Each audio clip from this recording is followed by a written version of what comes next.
Oh man. Gosh, thank you though.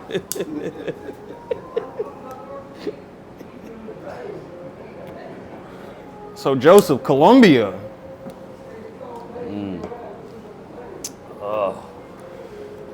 It's a wonderful country with good coffee. Colombian coffee. You are not wrong about that. They have great Colombian coffee. is beautiful. You've had Colombian coffee? It's so good. Yes. It's so good. That was a good stick you recommended. The My Father. Which my father What is that? Garcia. Jaime? Jaime Garcia, yep. It's Jaime Garcia. Jaime Garcia. Jaime Garcia. Very good. Well, at least the snow's gone. Yes. Except for on the sidewalks and on the signs. So still be careful. Yeah. Somebody I saw so recommended many people this fall. stick, and it's really one of the best sticks I ever smoked. Which one is that? It's called a Don Lino Africa. They call it Africa because the wrapper is made out of Cameroon. It's a Cameroon wrapper, which is very hard to stretch, but it's a great stick. Where'd you get that at? Albuquerque, New Mexico, a place called Monty's Cigars. I love the Cameroonian tobacco. Yeah. Something different, like the spice wise. Yeah. Is so, oh my gosh, it's so beautiful. I'm gonna take a picture of it. Okay? Yeah. That is one of the best cigars. This is another good cigar. You want to look at it? It's beautiful too. Collar. If you like Amazonian basin, which are very hard to get, You got This that in one- New Mexico too? yeah, this is also equivalent, if not better than the Amazon basin. It's called a Soga. Yeah, Let me see that one. yeah, really good stick too. Ooh, that's simple. That is. Yeah, so this is an Amazonian basin. Very hard stick to find. Here, let me switch. This one's smoky too. Yeah.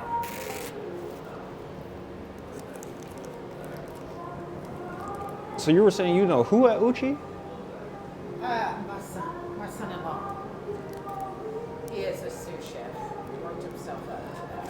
But he's got several things. That's what I was telling Justin. He's got several things on the menu. Because he's that good.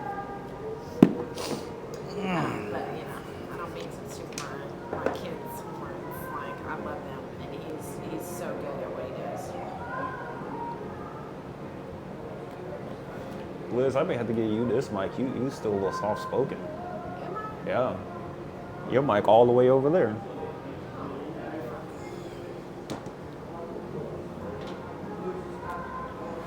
So Joseph, what is it? I mean, I've been to Colombia. What is it like over there? I mean, to actually have a Colombia. place. To actually live there, Yeah. you have to have a lot of discipline to live there, and to be able to be safe, responsible. You know, like, because I work from home, so you know, I have to intentionally not go out during the week, right? Because if I go out, then you have people over, and then the next day it's shot. So you got to be really disciplined. So I've kind of learned to live like a local. I live on less than $25 a day when I'm there. Less than $25? Yeah, So, okay. but that's after I pay my rent. I'm But- talking about, like, you know, eating well, you know, going to nice restaurants. You can have a nice meal for like $7.50. So what's a day for Joseph? With $25, Yeah. how do you start that? How do you end it? So I go to my favorite cafe called Ellie Cafe. It's hard to describe this cafe, but they're online. Check out Ellie Cafe, Cartagena, or Ellie Cafe Medellin. And man, it's beautiful inside. good service, good food. The juices, that's where they get me. The fresh passion juice, freshly squeezed passion juice. Amazing. $7. Yeah, but yeah, I'll Seven go whole there. dollars. We getting so fucked up. Yeah, I'll go there and I'll have a nice breakfast for less than $10. So that leaves you, with 15 nice, bucks. nice coffee, passion juice. And then I'll go back to work. At lunchtime, I'll probably have food. They have an app called Rappi. It's called what? Rappi. It's a short form of Rapido, fast. Oh, Right? yeah. That's like Uber Eats It's like or Uber DoorDash. Eats. Yeah. So you can order anything, KFC, noodles, whatever. You can order. They have a bunch of restaurants out there. So I order food on Rappi, and then I normally knock off by 3:30. Yeah. I'm done, and I'm right by the beach. So I just drug my ice cooler full of Coronas, and I go to the beach. That's typically how my day is, and then in the evening I'll probably have friends over for dinner. I like to cook. Yeah. I have a Whole Foods right about 3 blocks from my apartment, so I just walk there. Yeah. But weekends, Colombia can be wild. Can be real wild, but you got to be careful about Colombia. You have to be very careful because you might meet some girls. Colombia is known for beautiful women. Yeah. In my opinion, the top 3 most beautiful women they're in the top 3 for sure. Latinos. Yeah, Latino women. But Colombian, specifically Colombian women, you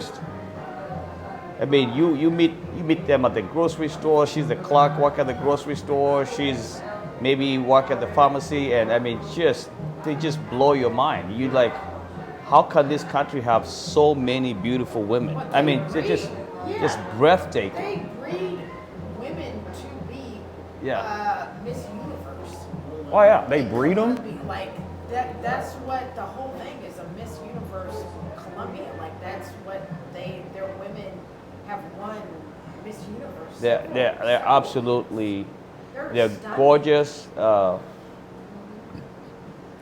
They have great personalities. They're, really fun women to hang out with.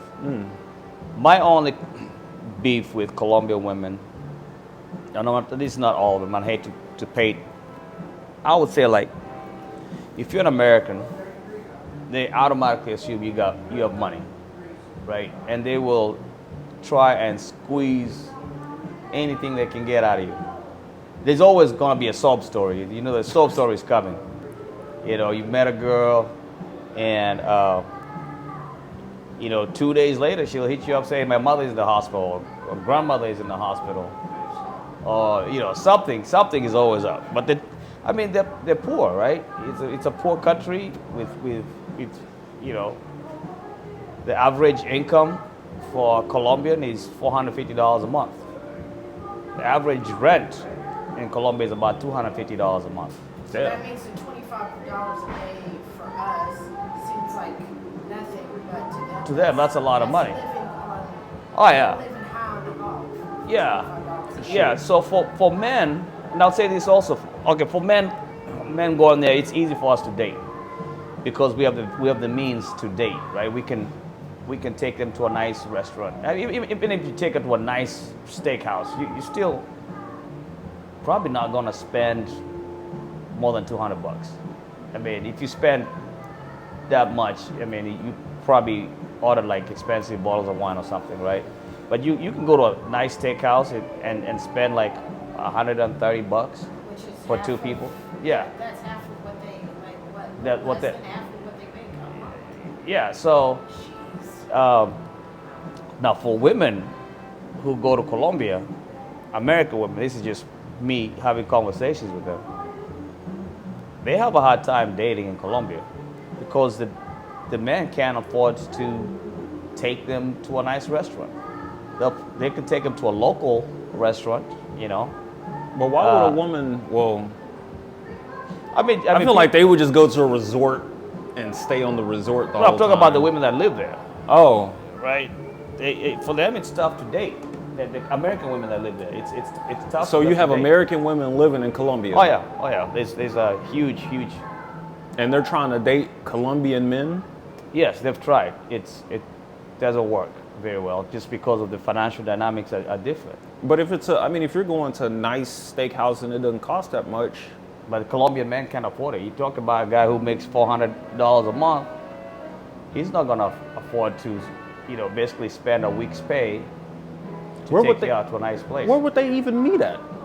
I mean, just everywhere, just anywhere. It's like here. Where do you meet girls? You meet them at the bars. You meet them at just walking down the street. You meet them at the grocery store. The problem is, for me, as a man, I can go to a bar in Colombia and I can meet a woman, Colombian woman, and I'll pay for her tab, no issues. The men who are at the Colombian bars, they probably work there, right? And if they don't work there, just from my experience, they tend to be maybe wealthy Colombians who probably have somebody with them. So if they're a wealthy Colombian man, they normally have somebody with them. It's rare for me to go to a bar, say in Cartagena, and meet a single Colombian man that's there just hanging out by themselves. Most of the time, just from my experience, they're always with somebody. So the pool is small for women, but for men, it's unlimited. Okay, but I've been to a Colombian club, and it was pretty packed. But all those men that were in the club weren't American. It's probably about 4 or 5 of us. The rest of them were Colombian men. Interesting. What kind of, was it like a local bar? No, it was a club. It was like a rooftop and there was a little bit of a line to get in. But there were Colombian men. They had sections. They had bottles. That's interesting. I personally haven't seen it. Now, if you go to, say, Gethsemane, which is like where the locals hang out. Yeah. Where a margarita is like $3. You'll see plenty of Colombians there. That's where they hang out. That's where they can afford to drink. And to be honest, in some places they have a different menu for Americans or for foreigners. Yeah, so if they figure out you're a foreigner, they have a Colombian menu with Colombian prices, and then they have the gringo. They have the gringo menu. Well, I mean, when we went, we had a local guy. I don't even know how we met this guy. I don't know if they had this prearranged, but they had we had a guy that was basically taking us everywhere. And before we went in, he would say some stuff to whoever, and then we'd go in. But I mean, they weren't overcharging us for anything. When we went, I think we spent like $175, and we had like 4 or 5 bottles. And we had a nice roped off section, and yeah, there's some clubs that are good, and if you have a good guide, they'll take you to you won't spend a lot. But there's some clubs where it's a money pit. You can easily spend $1,000 on bottle service. That sounds American. Right, sounds like something I wouldn't do. They will gouge you. $1,000? But I would also think that if the American women that are living in Colombia and they want to date a Colombian man, then they understand what also then comes with. Of course. Of course that. Yeah. Like maybe come with that, and like if you're caring about someone, the money wouldn't matter to me, but. Yeah. I see, like, if you're trying to, like, maybe from a man's pride perspective, like, him feeling, like, kind of bad that he wouldn't be able to match her pay. Her lifestyle. Yeah. Like, so I get that. Yeah. Like, that has to be, I don't know. That's interesting. Yeah. I can definitely see it as being something. Yeah. Would be a thing. And the American dudes that are there, they don't want to date the American women are there because, man, they just can't compete. it's a different. Colombian women have a different mentality when it comes to being, traditional, playing traditional role, they're more feminine. Yeah. American women are. We're programmed to be different. Yeah, they're different, right? So. Yeah, we're different. The United States, the U.S., we just have a different culture all the way across the freaking board. Exactly. The expectations for men, the expectations for women is completely different. We're programmed to think this way. And it's hard to understand that. Yeah. And That other cultures. Yeah.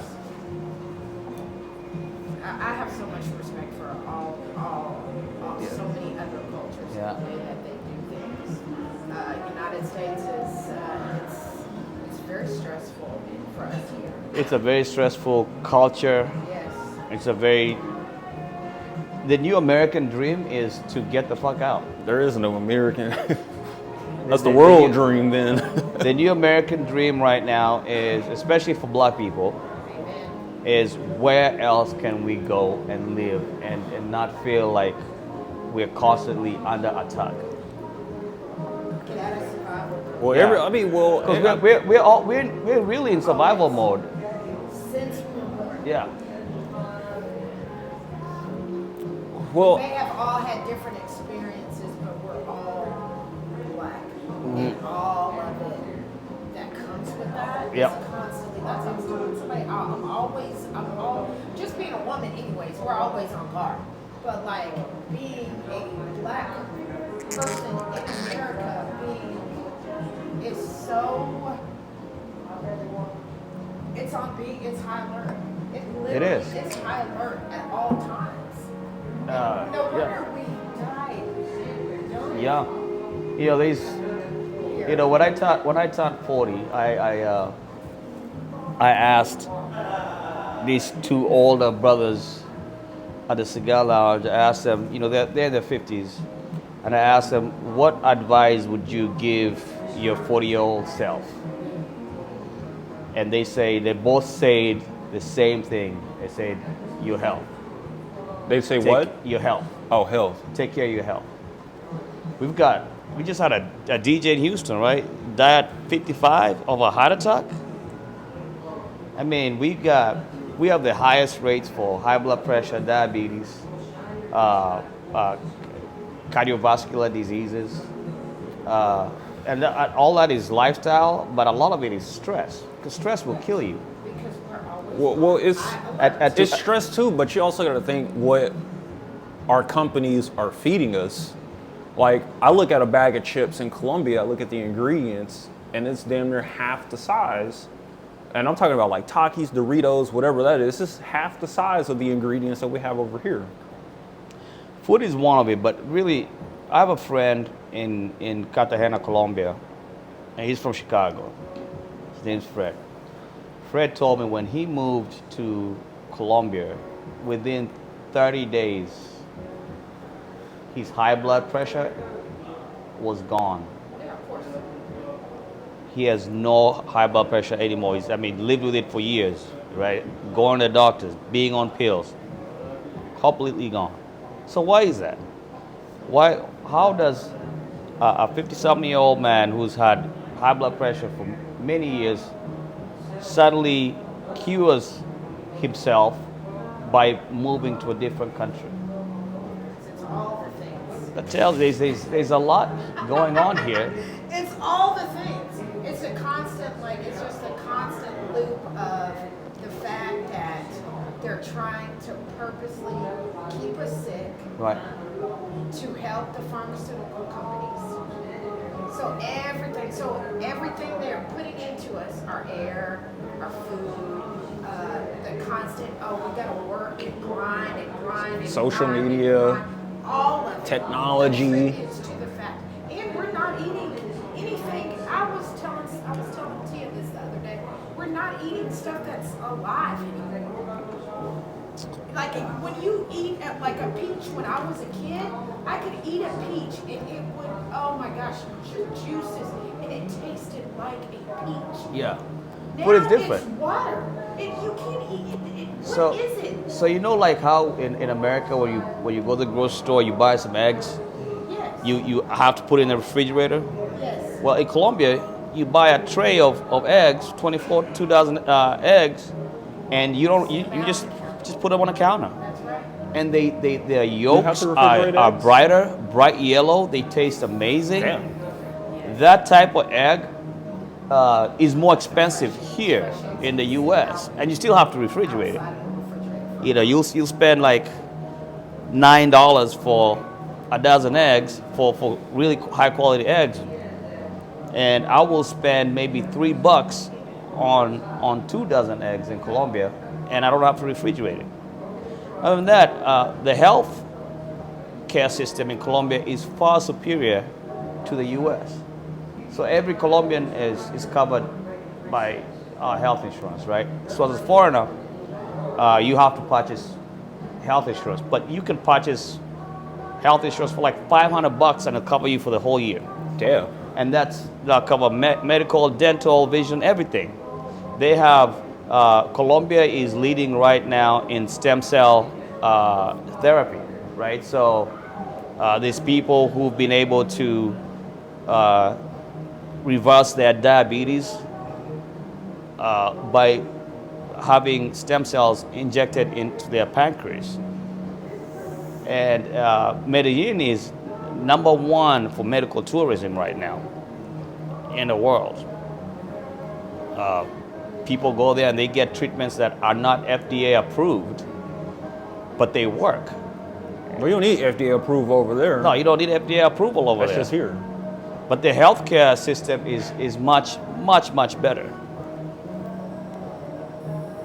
And also think that you're waking up every day looking at that just beautiful. Yeah. Yeah. Scenery. Yeah. You walk everywhere. We're not meant to be sitting like Yeah.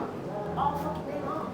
Like that's what we do majority of the time to get rest because our bodies are. Y'all don't get me started. Because like I'm serious. It's just it's a constant cycle. This is what they want us to do. Right. To think that this is the way that we're supposed to live. So a lot of black folks are moving to Colombia, Thailand. Thailand has very low cost of living. Ghana, South Africa, Kenya. If I was gonna pick a country that I would move to if distance was not an issue, it would be Kenya. Because it's an English-speaking country. It's an English-speaking country. Kenya is beautiful. It's beautiful. The food is amazing. It's all organic. Yeah. The people are amazing. You know, Kenyans are amazing. Even for me, you know, I was born and raised in Kenya, but I've been here in America more than I've lived in Kenya. I came here when I was 18 years old. Now I'm 45 now.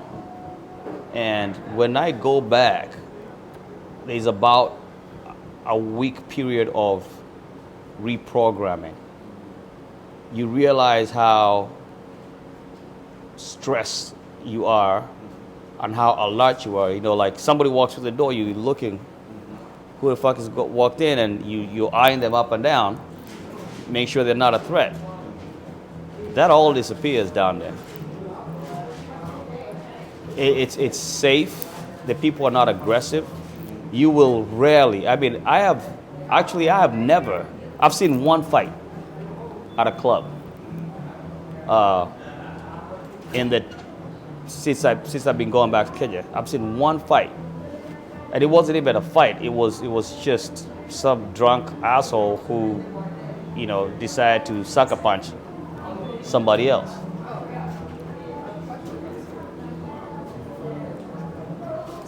I would definitely say Kenya would rank #1. Also, infrastructure, technology, right? You know, it's the Silicon Valley of Africa. If you're into coding, there are more startups in Kenya that got funded last year than anywhere else in the world, beating Nigeria. Nigeria is another, you know, tech hub, but Kenya has some very brilliant minds, young people who are, I mean, extremely smart. So would you recommend them stay in Kenya and Nigeria, or would you recommend them come here, get education, and take that back over there? I would say, so if I had to do it all over again, I'll come here, get my education, and go the fuck back. Now it's gonna take longer to be successful, but I think success, if you can find success in Kenya, you know, if you're making six figures in Kenya, I'm talking about dollars, but you're in the 1%. I mean, really, if you're making about $3,500 a month, you're making more than majority of Kenyans. And that's plenty of money to live on. Have a good place, have a maid that comes and cleans your house and takes care of your children. Nanny service is like what, $250, and that's for 24-hour service. You know, they live with you. If I had to do it all over again, I would not have stayed. I would have gone back. But did you get necessarily, do you feel as if, let's say, if you're a foreigner coming to America just for the education, do you feel like they should be able to get loans, or do you feel like they should pay for that education up front if they're going back? So foreigners are not able to get student loans. Okay. And those that are able to get student loans have to get a co-signer who's a permanent resident, green card holder or a U.S. citizen. So most of us pay for education, and by the way, international tuition is almost double what Americans pay. So you pay more than what? You pay double. Oh, damn. Everyone else may be paying $3,500 a semester. You're paying $7,000 a semester. You're paying double, and it's self-funded. And so you have to work multiple jobs, not only to pay your bills, but also to pay for your tuition. And the pressure is also there because if you miss class, right, you're in violation of your student visa, which means you can get deported. So you have to figure it out. It's really tough. So most people try and find ways they can get papers, right? Green card, get a green card, and I think during years ago they had the MAVNI program in the military, where you could, if you are a foreigner speaking certain languages, the military needed you. And so as long as you were here legally, doesn't matter what your visa is, you join the military. I mean, my brother, he joined the military on a student visa. He got sworn in as a U.S. citizen in 2 months, literally the day before he graduated boot camp. That was an excellent program. A lot of immigrants got their papers. Now you're signing basically your life away, but it's a short contract. 4 or 5 years, and then you're done, and then you move on. That's how I got my citizenship, was through the military. Although I joined as a permanent resident, as a green card holder. I don't know, I always find that interesting that,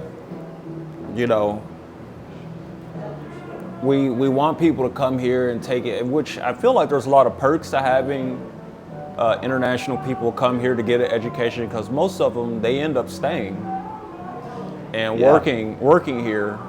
Well, here's another interesting thing that's happening right now in the state of Texas. One of our leading cancer research and cancer treatment centers is MD Anderson, right? Our governor has instructed all government agencies to halt H-1B visa processing. You know what that affects? MD Anderson. They can't hire brilliant PhD holders who can come and do research. They can't hire doctors, specialists that we need to treat American citizens at the leading cancer research center because it's a government institution.